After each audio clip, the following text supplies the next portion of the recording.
आपका कहाँ से क्या नाम है? स्थानीय विधान तो आजाद से इंडिपेंडेंट उम्मीदवार, जनता का उम्मीदवार। कैसा आपको मिल रहा है समर्थन? मैं सुल्तानगंज का बेटा हूँ और घर के बेटे के लिए प्यार तो हमको सालों भर मिलता है, कोई नई बात नहीं।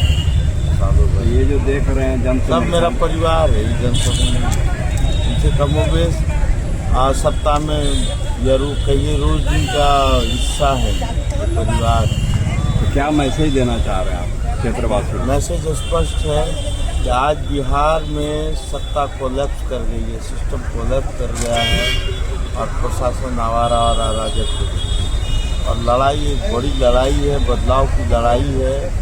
आज नीतीश जी की क्या स्थिति है हम लोग से छिपी हुई है नहीं।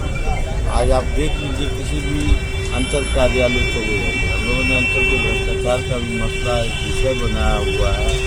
हर रैयत त्रस्त है, हर घर में झगड़ा है, हर गांव में झगड़ा है। इसका मूल कारण है अंचल का भ्रष्टाचार। और हम लोग जब सत्ता में आएंगे या फिर हम लोग विधायक बनेंगे तो पहला उद्देश्य होगा कि वहाँ जन सुनवाई सुनिश्चित की जाए और करप्शन को खत्म किया जाए, दलालों से मुक्त किया जाए सरकारी कार्यालय को। और सबसे बड़ी बात, जिस चीज़ के लिए मेरी आत्मा में बहुत ज़्यादा हलचल वो है कि जनता का सम्मान किसी सरकारी कार्यालयों में नहीं किया। सिर्फ वोट देते समय जनता मालिक है, उसके बाद जनता की गरिमा को हर सरकारी कार्यालयों में तार तार किया जाता है। लड़ाई लंबी है, जनता के आत्मसम्मान की लड़ाई है, सुल्तानगंज के आत्मसम्मान और विश्वास की लड़ाई है।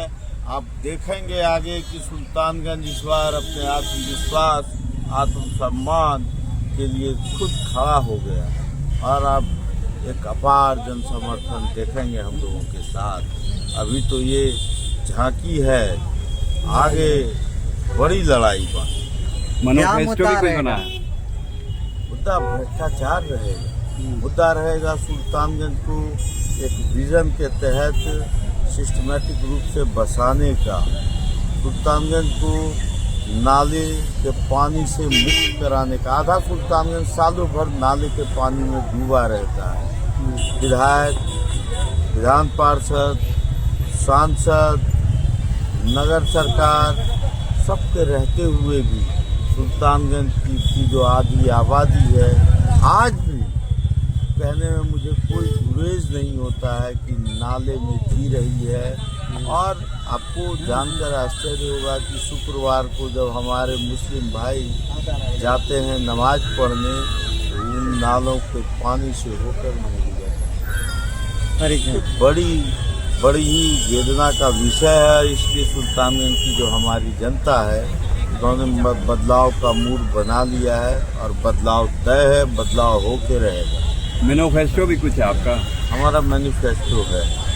क्या मैनिफेस्टो है? मैनिफेस्टो में सबसे पहले है सरकारी कार्यालयों को भ्रष्टाचार मुक्त किया जाए। सुल्तानगंज का जो हॉस्पिटल है वहाँ आईसीयू की एक अदद आईसीयू की ज़रूरत है सुल्तानगंज और शाहपुर दोनों में, क्योंकि आए दिन लोग मरते हैं, क्योंकि आईसीयू तत्कालिक व्यवस्था है, नहीं हो सकता हमको अटैक आया। ये एक बड़ा विषय है और मैं जिस दिन से आऊँगा विधानसभा का सदस्य बनूँगा पहला कदम मेरा उसी पर चलेगा, आवेदन और निवेदन। शिक्षा के लिए क्या सोचा आपने? शिक्षा का देखिए इंफ्रास्ट्रक्चर हमारे यहाँ बिल्कुल नहीं है। तकनीकी और व्यावसायिक शिक्षा का युग है। हमारे सुल्तानगंज विधानसभा में सुल्तानगंज और शाहपुर में दोनों ही जगह तकनीकी महाविद्यालयों विद्यालयों का पूरा अभाव है, चाहे पैरामेडिकल कॉलेज हो, BS कॉलेज हो, मीडिया से संबंधित यूनिवर्सिटी कॉलेज हो। तो विजन है और हमारे एजेंडे में भी है। हम लोग बसाएंगे, बढ़ाएंगे। उसके अलावा श्रावणी मेला बोर्ड बनवाएंगे ताकि जो है क्षेत्र के लाखों लोगों को रोजगार देने वाला यह मेला है। नहीं तो हमारे यहाँ भी बिहार के अन्य हिस्सों की तरफ पलायन एक बड़ा विषय है। इंट्रोडक्शन अजीत कुमार, संरक्षक जनसंख्या।